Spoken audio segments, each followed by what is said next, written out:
LSU and Baylor get set to do battle in the Kinders Texas Bowl. We're here previewing, predicting, and breaking down this matchup between the Tigers and the Bears. Hello, everyone. I'm Chris Phillips. He's Cole Thompson. Appreciate each and every single one of you tuning in. Make sure you like, subscribe, turn on notifications. Check us out via podcast, wherever you get your podcast. You can also find us across all social media platforms, as well as our website, SECUnfiltered.com. This segment brought to you by our friends over at Prize Picks. Go to prizepicks.com. Use promo code SECU at sign up to get $50 instantly when you play your first $5 or more lineup. That's prizepicks.com. Promo code SECU to get your $50 bonus today. The LSU Tigers and Baylor Bears get set to do battle in the Kinders Texas Bowl down in Houston. We are here previewing, predicting, and breaking down this bowl game matchup. I am Chris Phillips, and helping me do so, my good friend Cole Thompson joins me once again. Cole, what's going on, man? I appreciate you taking the time and excited to break down this bowl game matchup with you that is in your backyard there at NRG Stadium, a place that you are very, very familiar with. A very, very familiar place, a very, very familiar location for the SEC and the Big 12. And the Dave Arranda Bowl is coming to Houston as Dave Arranda saves his job down in Waco, Texas, at least for another year. One of the hottest teams that was not getting enough national recognition. Baylor, winners of its last 6 games, including wins over West Virginia, Houston, and Kansas by double digits. There's a lot to like about what's going on with Arranda going into a must-win year. You got to like the offensive direction underneath Sawyer Robertson. But also, if you're LSU, this is an opportunity for you to kind of lay the foundation going into 2025. Because Brian Kelly decided to open up his mouth and said, we'll see you in the national championship next year. Well, he's got his quarterback back in Garrett Nussmeier. He's got a couple of other players that are going to be entering the portal that we won't see this weekend, but what we will see is how does QB1 start his Heisman campaign en route to a national championship berth with a win over one of the Big 12's hottest teams. Yeah, Cole, you mentioned the Dave Arranda Bowl. There's a lot of storylines on both sides. Like I said, for those that don't know, our good friend Mr. Cole Thompson lives down there in Houston, spends a lot of his time at NRG Stadium covering the Texans. We might have to kick you down there back to NRG on New Year's Eve. Can't wait. Can't wait. There's a seat there at NRG Stadium that's worn out in the chair from Cole going in and out of that place. If I actually go to the game, I'm going to kick the person that's in my actual seat for the Texans out. No, I sit here every single week. Get out. Get out. But I'm designed to sit here. No, you're not. I am. Get out. Like, I'm just gonna do that. I don't care. I own the place. The house that the Bear built, indeed. Again, this game, guys, taking place on New Year's Eve, Tuesday, December the 31st, 3:30 p.m. Eastern. I was gonna say, Cole, do you remember a time? There was a time where a New Year's Eve or New Year's Day matchup was like the premier game. Now it's just kind of like whenever you play is when you play. I just think it's kind of interesting. No, it's still premier matchup. It's premier, but it's not like that's when like all the big games were. I'll never forget growing up, on a side note, watching the Chick-fil-A Peach Bowl was always that New Year's Eve night game. That was like the game or one of the games you look forward to. So schedule's a little bit different, but still, you like to play on New Year's Eve or New Year's Day. It's always a fun time to do that. Again, 2:30 local time kickoff on ESPN in Houston, Texas at NRG Stadium. Cole, the line in this one has been really, really interesting.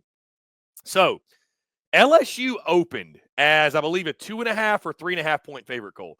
Checking on Sunday afternoon, December the 15th, the line had swung all the way across the number to Baylor as a 1 point favorite.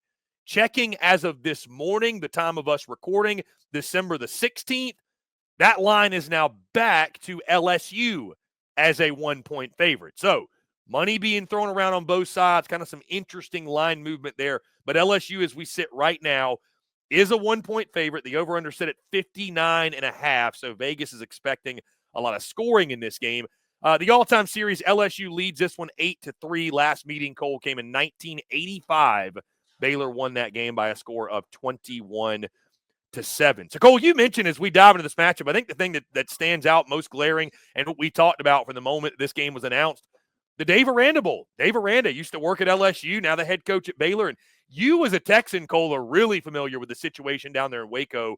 I know there was a lot of talk earlier this season about, Dave Arranda, hot seat, should he be fired? And, yeah, I mean, the way they rattled off from sitting at 2-4 to finishing 8-4, 6-3 in the Big 12. Really, really impressive by Dave Arranda, and now he gets a crack at his former team.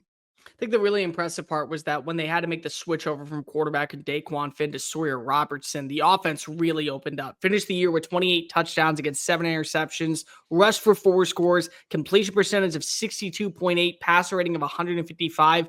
In his last 5 games, he had a passer rating higher than 142 in every single matchup. He had a touchdown to interception ratio. If I'm not mistaken, it was 9-2. He also completed, on average, roughly about 68.2% of his passes, and he averaged over 250 yards per game. They had a really good rushing attack as well. Give a lot of credit to Jake Spavital, what he was able to bring on in. He seems to have refound his identity in the offensive play calling that he never was able to have when he left Texas A&M, when he left to go become the head coach at Texas State.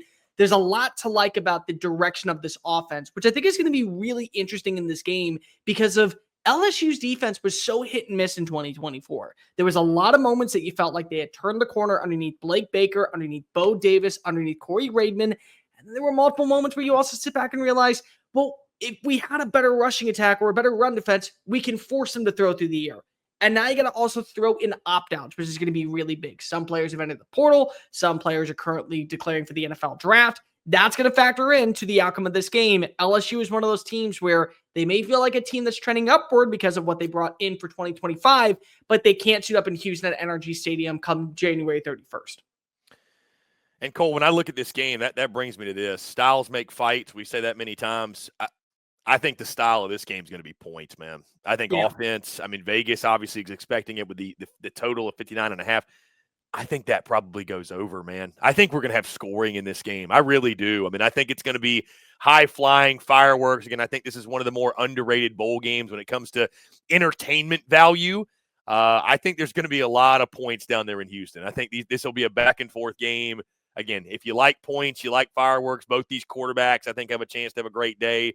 Baylor with their rushing attack, LSU, which the rushing attack wasn't great, but at times showed flashes. Again, Cole, are you with me on that? I think this is going to be one of probably the higher scoring games of bowl season. You could tell me that let's just say LSU is leading 27-14 going into the fourth quarter, and the final score is 48-42, and I would believe it. Like, it just feels like one of these games where coming into the final 15 minutes, in the great words of Dan Fouts, last game of the year, don't hold anything back. You're going to see some mental mistakes, I think, from both defenses. Both quarterbacks are going to put on a prism of success because they're trying to show the conference we are the standard moving forward into 2025. Yeah, I think this is going to be a very high-scoring game. So, Cole, as you look at this matchup, again, we talked about both defenses. I think for LSU, handling Baylor's rushing attack, which was really potent this season. Also, again, quarterback play, really, really good down the stretch. You mentioned when they made that switch over to Sawyer Robertson, 26 passing touchdowns, 7 picks on the season, just over 2,600 yards.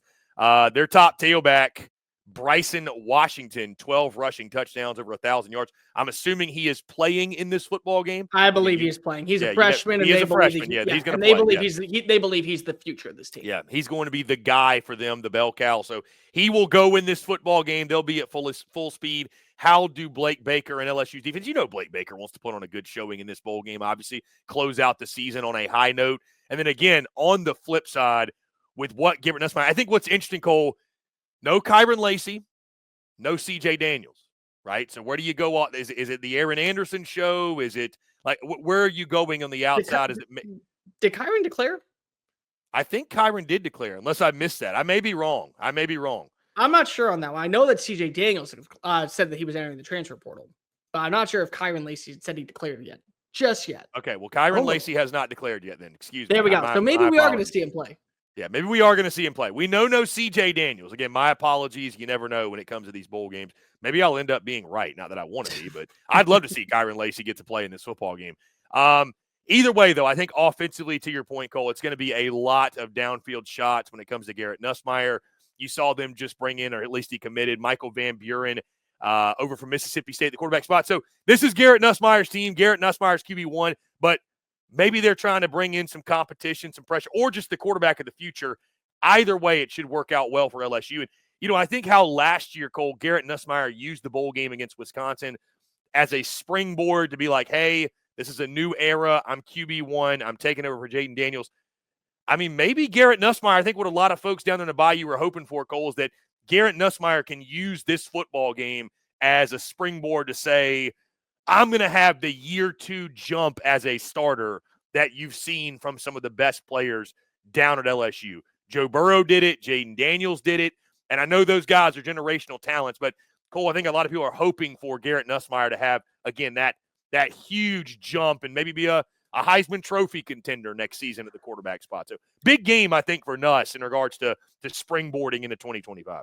I don't know why he couldn't. I mean, you go back and you watch the bowl game last year and you felt really positive about him. He did finish with over 3,700 passing yards, which was just outside the top 5 nationally. He had 28 touchdowns. The 11 interceptions were bad, and he had some fumbling issues at times in some of the more critical games, but there's a lot to like about a guy that's been in the system for multiple years, stuck around a program because he believes that he can be the future foundation of the team. There's a guy that also has a relationship with a lot of these young receivers. And regardless of what happens with Kyron Lacy, I think Aaron Anderson was one of the more slept-on players in college football this past year. I think he wants to prove that he is a future number 1 receiver. I think this is an opportunity for Chris Hinton. Yeah, why do I always get his Hilton? I always say his name wrong, and it pisses me off. I think this is an opportunity for him to kind of show what was missing throughout the regular season when he was hurt. And Xavier Thomas, again, is another guy that they believe should be a factor for this team in special teams. They're going to bring in Barrion Brown, the wide receiver special teams guy from Kentucky. But I really look at this as a moment where Garrett Nussmeier can prove to the world, I am what you need running the show next year. And the big thing when it comes to Michael Van Buren, and I brought this up before, very similarly to what we see at Oregon, a guy like Dante Moore leaves UCLA after starting for half the season, goes to Oregon, sits and learns underneath a proven, experienced guy in Dylan Gabriel. He comes on in for 2025, and Oregon's not going to miss a beat. That might be what you have with Van Buren. What's going to be really interesting, Chris, what does the offensive line look like? Because Will Campbell did declare for the NFL draft. Emory Jones has declared for the NFL draft. We don't know their status as of this recording. It has not been announced if they will play in the bowl game or not. I'm going to believe that they're not going to play in the bowl game. Personally, I think that when you are a top 25 pick in the NFL draft, I think both can be. I think that Will Campbell is going to be the first offensive lineman off the board when all is said and done. You know what your draft stock is. You do not want to do a thing to hurt your draft stock before you make it to the Sunday game. So what is this offensive line going to look like? Because we're seeing some pieces be added in via the portal. We're seeing some names be targeted that could eventually become big-time figures out in Baton Rouge next year. But what I wonder is, you got to have stability on the offensive line. Teams that are going to be able to trust their front 5 are the ones that we will be seeing going deeper and deeper and deeper into the postseason. So this is a big-time opportunity for potentially Bo Borelden to take on over for Will Campbell. This is a big-time opportunity for Weston Davis to take on over for Emory Jones. The offensive line and the protection against this Baylor front 7. A Dave Arranda defense, which again, defensive-minded coach, he's going to have some stunts piled up. He's going to know there's some weaknesses on the offensive line. I'm going to be really interested to see how they transform, and more importantly, how they are able to kind of take that next step forward for protecting the quarterback that they believe can be the long-term future. And to your point, Cole, I mean, Baylor's done a pretty good job of protecting Sawyer Robertson as well. It really, this is a game I could argue it feels like it comes down to just a quarterback duel, which quarterback outplays the other. Yeah. And for LSU, it's, I mean, listen, when getting well and taking care of the football, LSU's won a lot of games. And the games they lost, he didn't play well. And I know maybe that's oversimplifying it. Obviously, the offensive line at times did not play well. But I go back to the Florida game where they lost that game in the swamp. And you can look at, the play of Garrett Nussmeier. You can look at the play of the offensive line, but a lot of those sacks, talking to LSU folks, were Garrett Nussmeier making bad decisions, panicking in the pocket when he didn't need to. So it's really going to come down to, I think it's going to be a quarterback display, and which quarterback can take care of the football and outduel the other. That's who's going to win this football game. I think with the amount of points you're going to see, it's kind of like, we talk about who makes the last mistake. That's kind of what this one feels like. Like, which quarterback makes the last mistake? That's probably the team that loses the football game. That's probably what it comes down to. I think what's also going to be really interesting is to see who steps up defensively, because of now you got the next stage. So it was year 1 for Blake Baker. Blake Baker got paid a crap ton of money to leave Columbia, Missouri to come back to Baton Rouge and take over a defense that was probably the reason why LSU did make the college football playoff the last 2 years with a Heisman Trophy quarterback. But these guys that are sticking around, these guys that aren't entering the portal or going to the draft or making a move or switch, they're all part of Baker's foundation. So you kind of give yourself a grace period for, I would say, 8 or 9 months to figure out the kinks of the problem, figure out what's going wrong and what has been the thorn in the side. Well, now these are the players that you're banking on taking you to the next stage. And in year 2, there's no room for error. In year 2, kind of that honeymoon period is over. When you're getting paid $2 million and when you're one of the most expensive coordinators in college football, making more than some group of 5 head coaches, your job is to put LSU on the map, both offensively and defensively. And I think that Garrett Nussmeier can do that. Defensively, who's going to step on up besides besides Whit Weeks? Because if you are going to lose some players to the graduation, whether that be a Greg Penn, whether that be a Zion Alexander, you're going to lose maybe potentially Braden Swinson. So it's like, what do you do at that point when you know that you have to make that necessary move? Who's going to step on up and kind of give you that optimism when you're going through offseason workouts, when you're going through spring practice, when you're going through drills and you're going through rehabilitation and you're watching film? That guy is somebody that we're going to have to target for 2025. That's somebody that's going to be an X factor for our team when we play against Arkansas, when we play against Ole Miss, when we play against Texas A&M. And I think it starts in Houston, because if you want to have a good identity for whoever still is out in the transfer portal, here's what we have to target. Here's what we have to bring in. Here's what names we have to go after. Here's where we feel good about our recruiting class. Here's where we need to upgrade.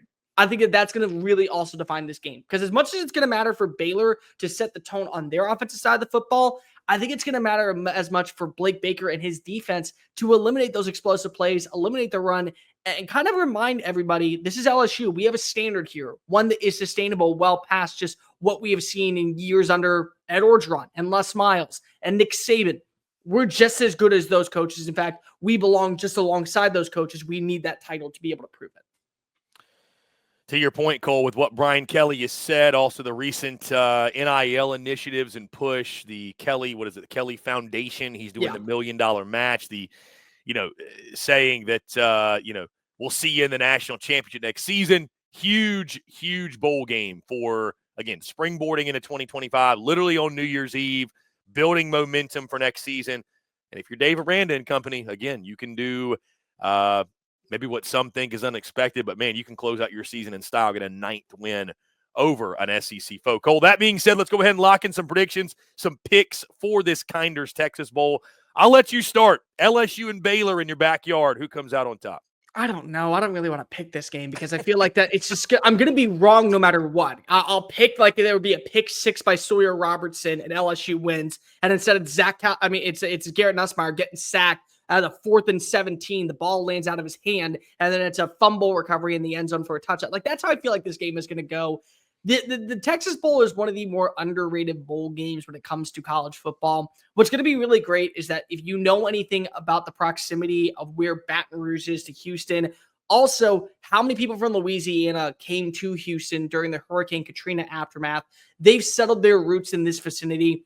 The Tigers bleed purple and gold throughout the streets of H-Town. You also have Waco, which is literally about 2.5 hours away from Houston, maybe 3, depending on where you are in the traffic and what road you take. There's going to be a ton of Baylor Bear fans coming to this game as well. So it's going to be packed to the brim. I think that you are going to see a very even keel kind of matchup when it comes to the fan base atmosphere. I think this comes down to which quarterback makes the fewer mistakes. Is it going to be Sawyer Robertson throwing into double coverage? Is it going to be him holding onto the football too long to where it leads to a sack? Is it going to be to where Garrett Nussmeier is still making those same mistakes that made a lot of people wonder, this is not the right guy for our team. We got to go out. We got to bring in a new portal quarterback. We got to tell him to go to the NFL draft. What's going to happen? At the end of the day, I just got to feel like this is one of those games where you're thinking that it's going to come down to the quarterback, and it doesn't. It comes down to the running back. And I think Caden Durham has 2 explosive runs in the 4th quarter that eventually either set up field goals or set up touchdown drives for Garrett Nussmeier. And that's the difference. And LSU secures a 9-win season, and it's far from what fans want. It's far from what Brian Kelly said in Judge Me in year 3. But you got a bowl game win.